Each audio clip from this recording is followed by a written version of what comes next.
Hosea chapter 7, verse 8. We're going to focus on our so-called Hispanic brothers and sisters and indigenous people of the Americas and show you how the Bible is your history. So I hope you guys pay attention. Hosea chapter 7, verse 8. The book of Hosea, chapter 7, verse 8. Ephraim, he hath mixed himself among the people. Ephraim is a cake, not turned. So this is talking about G1 family, you so-called Hispanics, whether you're so-called Mexican, so-called Puerto Rican, so-called Cuban, so-called indigenous person says that Ephraim is a cake unturned. So let's talk about your lighter skin complexion. And a lot of people don't know that, but we are family. The Negroes and Hispanics, we are families. We are the descendants of Abraham, Isaac, and Jacob. And the Bible prophesied that you would have a lighter skin complexion, contrast to us, because you are mixed with the other nations, because the Northern Kingdom went into captivity hundreds of years before the Southern Kingdom went into captivity. So you've been scattered and kicked out the land a lot longer than us. And the Bible tells you how your ancestors came to the Americas, and we're going to bring it out today. Run that again, Hosea 7:8. The book of Hosea, chapter 7, verse 8. Ephraim, he that makes himself among the people. Ephraim is a cake, not turned. So we see Ephraim is talking about you, family, you indigenous peoples of the Americas. Ephraim was the head of the Northern Kingdom. So it can refer to either a tribe or the Northern Kingdom altogether. And you are the lost 10 tribes that came to America. We'll get there in a minute, hold on. Give me Jeremiah chapter 12, verse 9. So you, Ephraim, so-called Hispanics and indigenous people, you are a cake unturned. So let's talk about your complexion. We come from a range of light hues to dark hues. Bring it out. The book of Jeremiah, chapter 12, verse 8. Bring it out. 9, Slakia. Mine heritage is unto me as a speckled bird. The birds round about are against her. Come ye. So it says that my heritage, the heritage of the Most High God, Yahweh, is unto me as a speckled bird. What is a speckled bird? A speckled bird is a bird full of different hues, from light hues to dark hues. And that's the Most High's chosen people today. It's not no plain white people that society makes you think we're the Jewish people. No, they're not the Most High's heritage. You are the Most High's heritage. That's right. Different hues from light as our brother Louise to dark as me. We are the Lord's heritage according to the Bible. And we're going to go into the history because the church does not teach history. Isaiah 7 and 9. All right, Isaiah 7 and 9. All right. Come ye, assemble all the beasts of the field. Come to devour. All right, Con, let's go to Isaiah 7 and 9. This is the book of Isaiah, chapter 7, verse 9. Let them know, Art. And the head of Ephraim is Samaria, and the head of Samaria is Ramaliah's son. If ye will not believe, surely ye shall not be established. All right, so Samaria was the capital city of the Northern Kingdom. So we see Ephraim in the Bible is talking about G1, so-called Hispanics. It's either talking about the tribe Ephraim, which we know as the so-called Puerto Ricans today, or it's talking about all the indigenous people of the Americas, because the tribe of Ephraim was the head of the Northern Kingdom. And we look in the history of the Bible, in like 1 Kings chapter 11, I'm giving you a summary. We're not going to read everything because we're trying to get through this lesson here. King Solomon, in his later years, because he didn't make the right choices, fell into idolatry. So the Most High was not pleased with Solomon for falling into idolatry, falling away from the Most High. So he took the kingdoms away from his son Rehoboam. But because of his sake for King David, Solomon's father, he still allowed David to have one of his seeds to sit on the throne of Judah. When we read 1 Kings chapter 12, then the kingdoms split between Solomon's sons, King Rehoboam and King Jeroboam, which is Ephraimite, would be known as the so-called Puerto Rican today. So the 10 tribes, which is known as the Northern Kingdom, fell under the rulership of King Jeroboam. and the two tribes, Judah and Benjamin and some of Levi, went to the southern kingdom under King Rehoboam. So that's the history of the two kingdoms in Israel. And that's real important to know the history.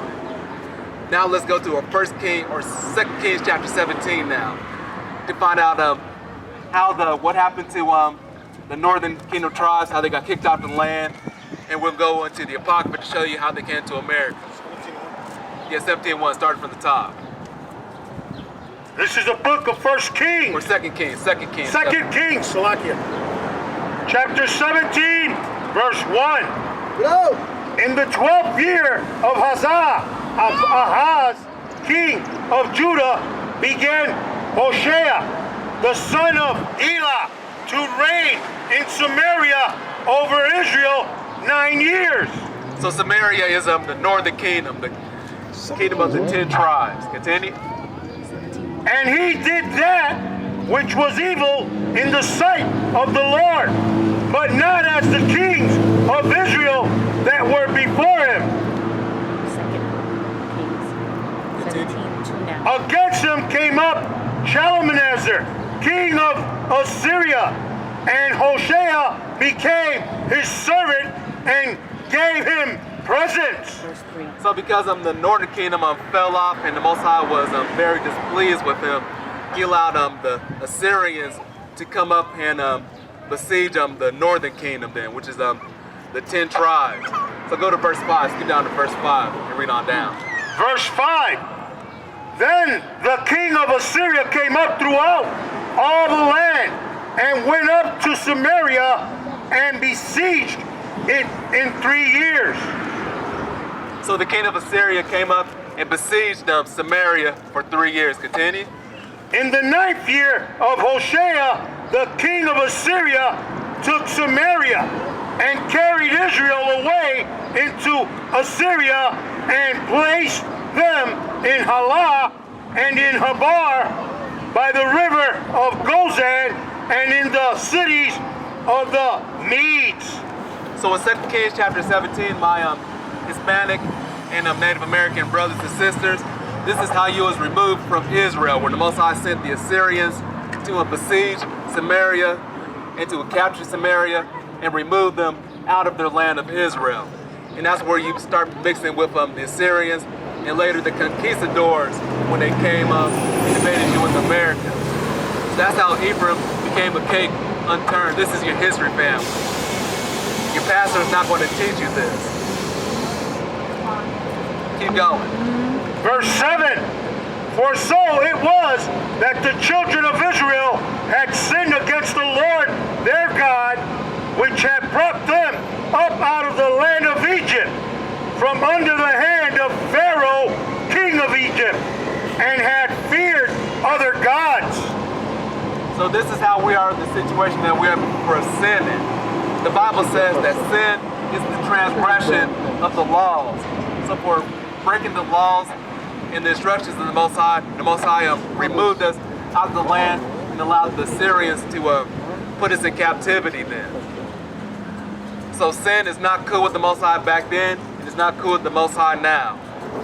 Malachi 3 verse 6 says that God does not change. So Christ did not die on the cross seeking up sin and do whatever. That's right. Now you still have a responsibility to keep these laws, statutes, commandments. Keep going. If you love him. Verse 8. You love him, right? And walked in the statutes of the heathen, whom the Lord cast out from before the children of Israel, and of the kings of Israel, which they had made. So we disobey these laws, statutes, commandments, like not keeping the Sabbath on Saturday, eating, defiling our bodies with unclean foods, and living in wickedness. We are following the ways of the heathen and not the Most High God. That's right! If we're going to disrespect the Most High God, then how can we expect Him to help us or deliver us then? How can we? We got to be obedient to the Most High and humble ourselves so that the Most High and serve the Most High so they can help us in our distress. That's right. Skip down to verse 17 and 18. Verse 17. And they caused their sons and their daughters to pass through the fire and used divination and enchantment, and sold themselves to the devil in the sight of the Lord to provoke him to anger. Verse 18, therefore the Lord was very angry with Israel and removed them out of his sight. There was none left but the tribe of Judah only. So the Most High removed your ancestors out of the land because you went and fell into sin and idolatry, and only the southern kingdom, which is Judah and Benjamin and parts of Levi, remain on the land during the time of for the rest of the time, because you guys went into captivity, the so-called Hispanics.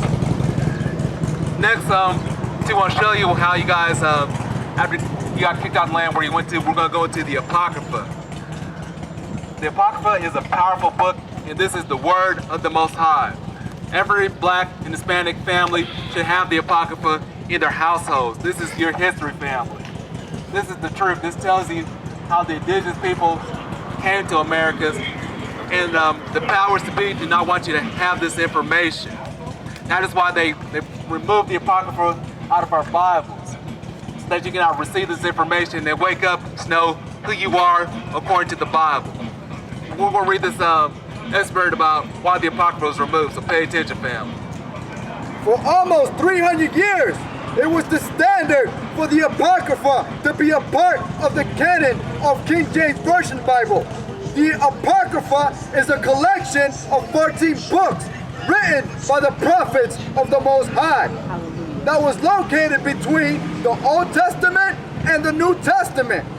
Around 1880, the American Bible Society removed the Apocrypha from the canon of the Bible in order to keep the Hispanics and Native Americans from finding out that they are the chosen people according to the scriptures. That's right! The Most High is going to bring judgment to those parties responsible for removing the Apocrypha from the canon. Wow. Revelation chapter 22, verse 19. All right, so somebody bring that out. Revelation chapter 22, verse 18 to 19. So I don't know if you guys have seen it, but the King James 1611 Bible had the Apocrypha in it when it was canonized and put together. But these wicked devils, hundreds of years later, Dios te bendiga. removed the Apocrypha, these important 14 books, out of the Bible, so that we could not receive this information, the truth, to wake our people up to know that we are the Israelites according to the Bible. That's right! I don't see no Christian church fighting to bring or pushing to bring the Apocrypha back into the Bibles. Nope. Or I don't see no Christian pastors teaching from the Apocrypha. But the information in the Apocrypha is very valuable, and you cannot get a full, proper understanding, perspective of the scriptures if you do not have access to all the information. So it says that the American Bible Society around the 19th century removed these books out of your Bible because this world hates you. All right, you got it, Revelation 22. Book of Revelation, chapter 22, verse 19. Wait, hold on. All right, start again. The book of Revelation, chapter 22, verse 19. Bring it out!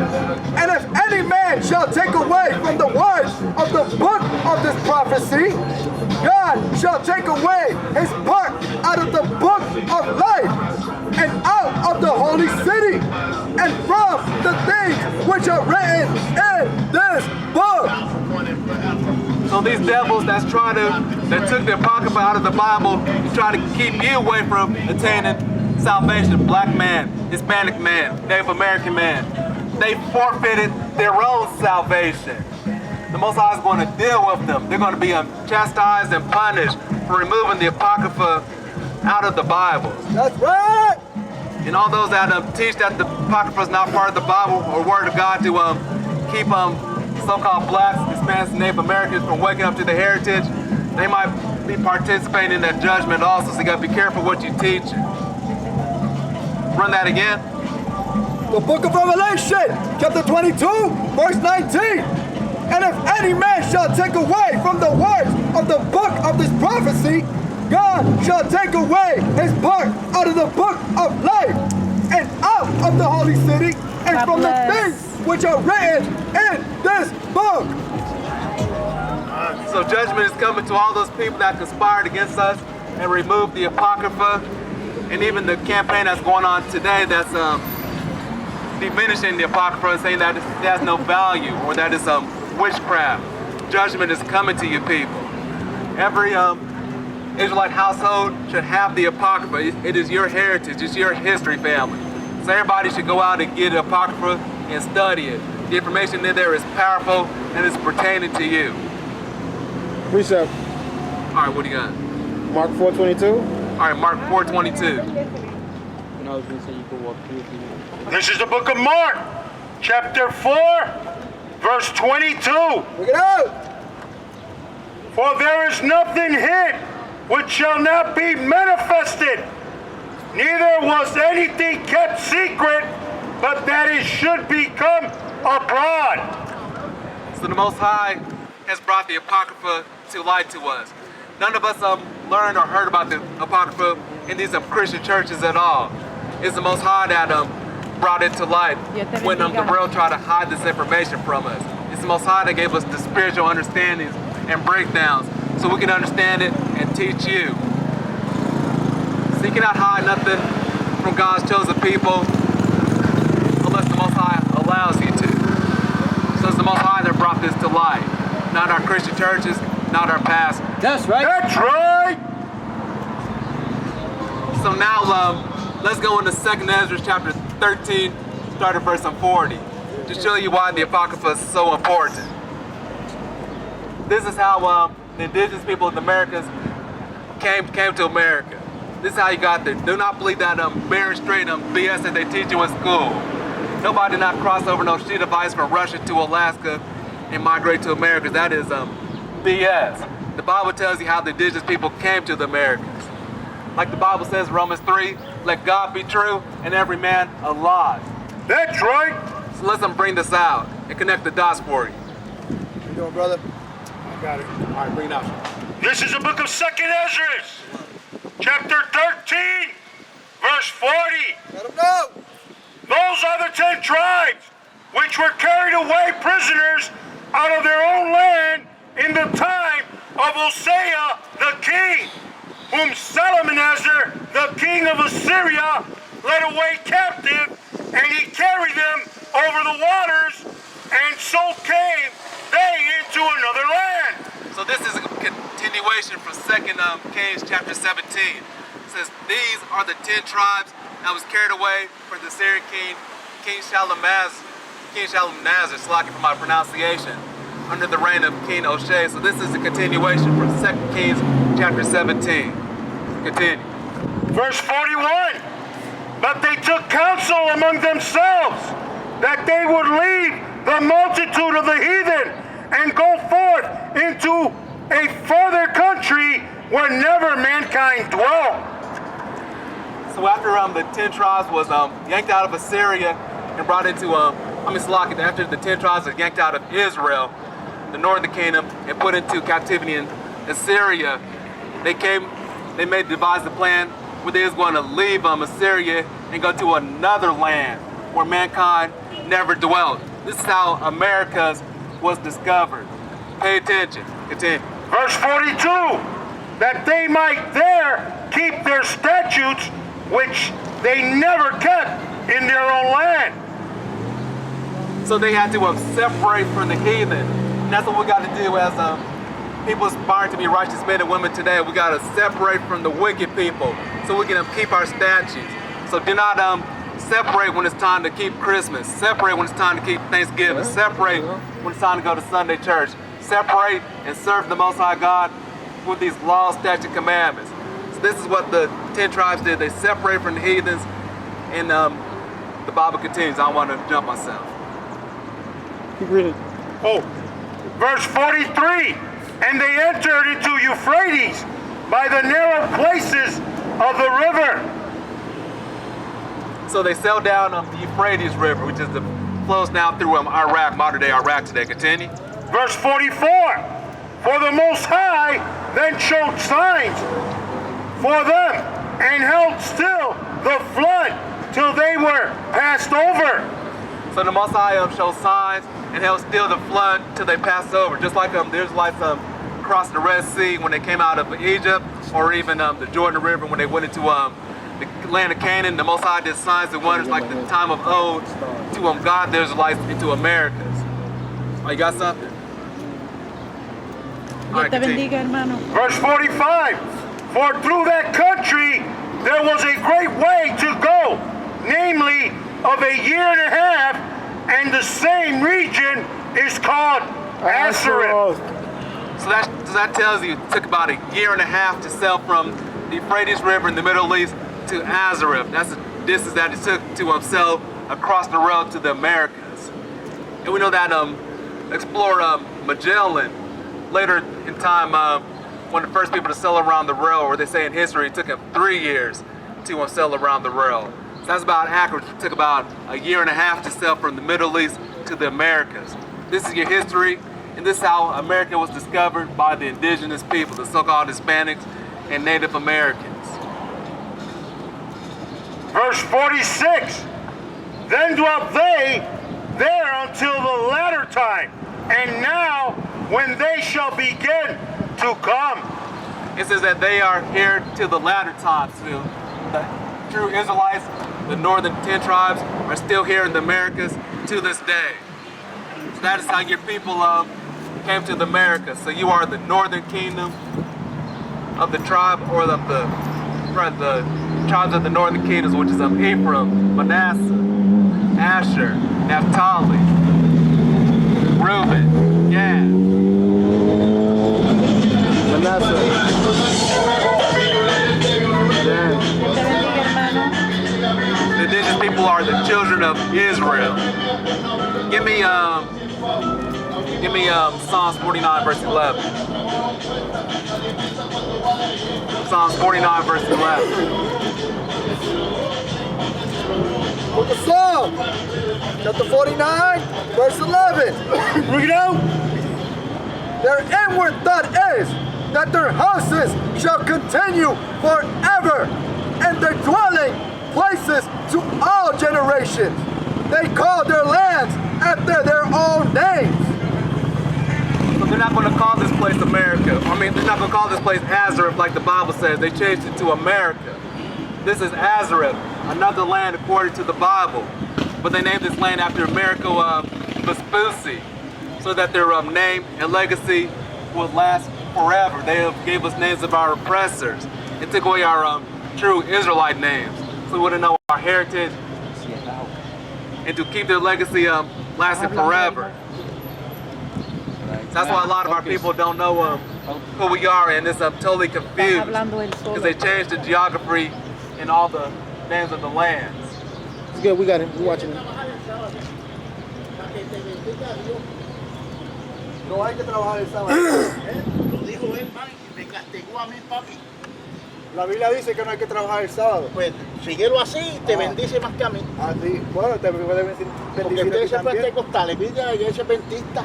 ¿Ah? Porque no son como ustedes. Nosotros no somos Igual, adventistas. son iguales, pero cuando él venga, viene a recoger el día del sábado, y el que guardó el sábado, los 10 mandamientos, papi. Pero no hay que guardar solamente el sábado, papi. Hay que guardar todos los mandamientos. Y aquella, Todos. vete allá a la adventista. Ninguna. Oye, ¿tú sabes dónde es la adventista? Ninguna, papi. Es que tú no vas a entrar. Nosotros no Ni somos este de- va a entrar. Y los por qué yo entré? pentecostales no van a entrar tampoco. Yo entré 3 años. El verdadero pueblo es el de él. Que los ¿Qué hizo pentecostales. ese sol? Tú haces ese sol. Tú haces esas nubes. Dilo ahí, búscamelo ahí. Yo estoy en el cuarto acuerdo, mandamiento. Yo estoy en acuerdo El con cuarto eso. mandamiento, papi, que te está hablando el Jehová. Oye, ¿qué es el cuarto Y yo no mandamiento? eso la. Pues, sábado. El sábado. Jesucristo, Exacto. negro. Mira, tú Nosotros- sabes que ¿quién va a entrar nosotros a Están los trabajando, cielos? pero ustedes lo pasan por otro como estos que trabajan en esto. Nosotros estamos haciendo el trabajo del Señor, país. ¿Y este? Ese, pues, no sé. Está cerrado, está cerrado. Do it on Monday. Pero no tienen la luz que tengo yo. ¿Qué luz tienes tú que nosotros no tenemos? Exacto. Te voy a llevar a la iglesia, vente a guardar el Pero la sábado. iglesia no Ahorita- salva a nadie. Sí, pues, fíjate. La luz que tú tienes es Yo que Budweiser. sabe. Yo qué sé. Bring it out. Let's continue. Uy. Continue with the word of the Lord. La iglesia, how you say? Wrap it up. See, I won't let him interrupt my camp. Can you tell us what happened, man? What just happened? He had demons in him. He's Got talking about demons in himself over there. Yeah, he got demons in him. You'll be all right. That's not good. Bless. Okay, next I want to bring out some history. This book is called Lost Tribes and Promised Lands.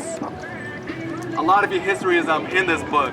And this shows, this is another bear witness that the Apocrypha is true, that the elites and higher-ups, they studied the Apocrypha, and this is what prompted them to sell to the Americas, because they knew that you were there, you indigenous people. So we're gonna go to page 92 in the book of Lost Tribes and Promised Land. This is secular history, and it lines up with biblical history, showing that they read 2nd Esdras, and they understood the Dios te information. bendiga, María. Page 92, the second paragraph. The other day I've been praying for Jesucristo, this. blanco, no blanco. This is the book of Lost Tribes and Promised Lands, the origins of American racism. Chapter 8, second paragraph. We do not know much concerning Columbus' crew of about 90 men aboard the 3 ships. So this is talking about Christopher Columbus' crew. Pay attention to the details. When we read these books, you gotta have the mind of Christ. You gotta have a spiritual mind to decipher and pull out all the gems in these words. So check this out, family. This is talking about Christopher Columbus' crew. But at least one of them was an Israelite, whose presence as such was not merely accidental. This was Luis de Torres, a convert of possibly only that year, who had once held a position with the governor of Murcia. So it says that Columbus had an Israelite as part of his crew named Luis de Torres, I believe. Yeah, Luis de Torres. So why would Columbus make sure he had an Israelite or a Jewish guy, I think it is, by Luis Torres as part of his crew? Why would he make sure to have that? Continue. He was said to have known Hebrew, Aramaic, and some Arabic, and had been brought along by Columbus specifically as an interpreter. So Luis de Torres, he was an expert in Semitic languages. He knew Hebrew, Arabic, and the other Semitic languages, because they knew that the lost 10 tribes was in Americas. He brought him as an interpreter. So Columbus knew what he was doing when he sailed over to the Americas, because he got the information from 2nd Esdras chapter 13. So even though he came for wicked purposes, he believed the Bible. But you today, with all this information, you don't believe the Bible. So Christopher Columbus had a Hebrew interpreter, because the indigenous peoples in the Americas spoke Hebrew. You were not speaking Spanish before Christopher Columbus or the rest of the conquistadors came to your land. That's true. He was speaking Hebrew. There's a broken form of Hebrew, but you was speaking Hebrew because you are the lost 10 tribes of Israel. Salakia, Phoenician, Aramaic, those are all forms of Hebrew. Right, yeah, And Semitic languages. Those right. were known by the people of Samaria. They were known to speak those forms of Hebrew. Those languages. Phoenician, Aramaic, those are Semitic languages, which is forms of Hebrew. A lot of the words and vowels, a lot of the words and letters are similar to each other. So he brought up an expert in Hebrew and Semitic languages so he could communicate with the lost 10 tribes of Israel when he came to the Americas. Next, let's go listen him up with page 364. The book of reading is Lost Tribes and Promised Lands. And this is another witness that you are the indigenous people of the Americas, or the lost 10 tribes of America. Page 364, start of the day. Montesinos. Page 364. Montesino's story, unclear as to the circumstances of his incarceration, is equally unclear as to those of his release. but released he was, and he immediately went to Francisco, revealing himself as a Jew. Montesinos proclaimed his conviction that Francisco's hidden people were of the same race as he. Would Francisco lead him to them? The two men were soon back in the rugged mountains in which Francisco had made his initial revelation, marching relentlessly for a week before they finally came to a halt. It was a Saturday. Montesinos make a point of telling us, and they had come to a river larger than the Duero. Are there echoes of the San Batian in all of this? Here, Francisco announced, is where your brothers will be seen. So Montesinos was an explorer, and he's given an eyewitness account of him encountering the indigenous people identifying themselves as Israelites. And this is a fascinating historical account, so pay attention. Waving a banner high in the air, the Indian guide soon was greeted by a puff of smoke far beyond the other bank of the river. In response to his signal, the two men waited. Eventually, a canoe appeared, bearing 3 men and a woman, all of them Indians, to the place where Francisco and Montesinos were standing at the water's edge. So the two explorers came to like a river's water's edge, and they was greeted by some Native Americans there. And they greeted them with a puff of smoke, so let's see what happens next. The woman got off and spoke to Francisco in an Indian tongue that Montesinos could not understand, although he could perceive that he was being identified in the conversation. She then turned to her male companions to explain the situation.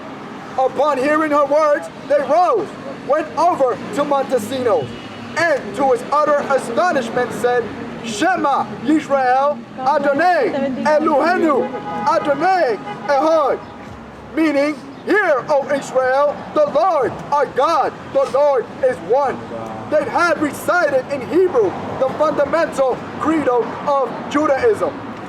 So when they met the indigenous people in the Americas, the Indians, they was greeted by the Hebrew credo in Deuteronomy chapter 6:4, which was saying Lawashan Kadash, the set apart tongue, Shema, Yasharallah, Yahweh, Alahayim, Yahweh, Akkad, which is Deuteronomy chapter 6, verse 4, which is Hear, O Israel, the Lord our God is one.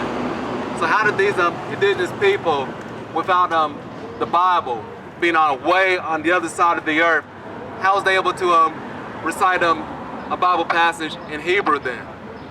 Because they are the Israelites. So this is some powerful information showing that the indigenous peoples in the Americas are the Israelites according to the Bible. This is a historical account.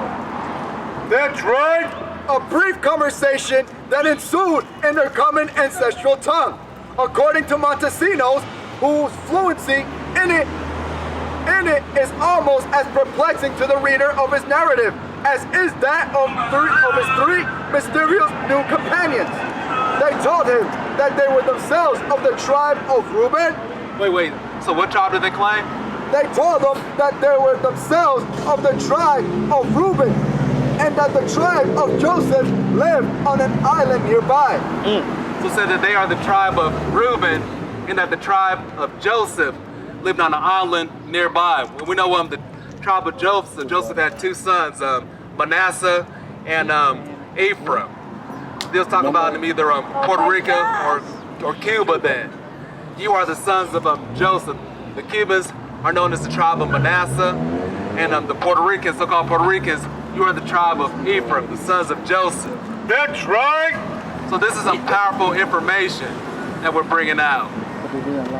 Somos familia, somos The day hermanos. when they were at the last to issue forth in the world was coming soon.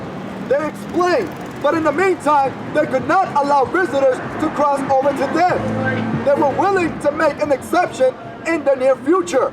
However, on account of their need for education, for though they spoke Hebrew, they could not read or write it. Would Montesinos send them 12 bearded men to be their teachers? He said he would. The 4 strangers returned to their canoe, paddled back across the river and disappeared from view. So this is just a few of the many accounts of showing that bearing witness that the indigenous people are the Israelites according to the Bible. And it's sad that a lot of people are ignoring this powerful information that's being brought out. You're not going to hear this in the universities. You're not going to hear this in the churches or your places of education. But you so-called Hispanics and Native Americans, you are the Israelites according to the Bible. And you should have the Apocrypha and Lost Tribes and Promised Lands in your collection. You need to study to show thyself approved before God. Give me that in 1 Timothy 2:15. You need to study. Study for yourself. This is the book of 1 Timothy. No, 2 Timothy. Oh, 2 Timothy. Okay. Yeah, right. 2 Timothy. Salaki.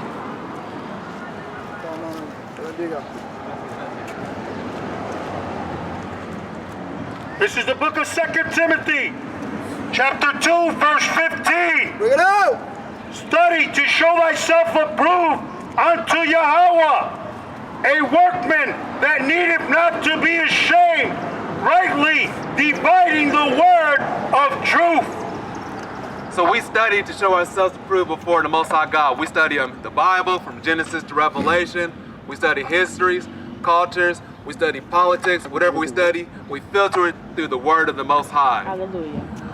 We're not here walking around no band or no choir. Here to take up most of your time just singing praises and entertaining. Now we're here to bring the word. That's right. We don't got time for that entertainment to lull you to sleep like the Pied Piper.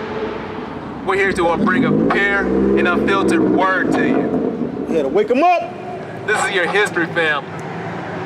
The Bible is not a white man's book. This is the book of the Hispanics, Blacks, and Native Americans. Wake up.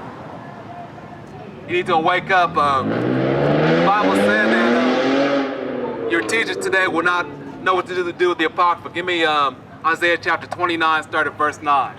Isaiah 29, verse 9. The book of Isaiah, chapter 29, verse 9.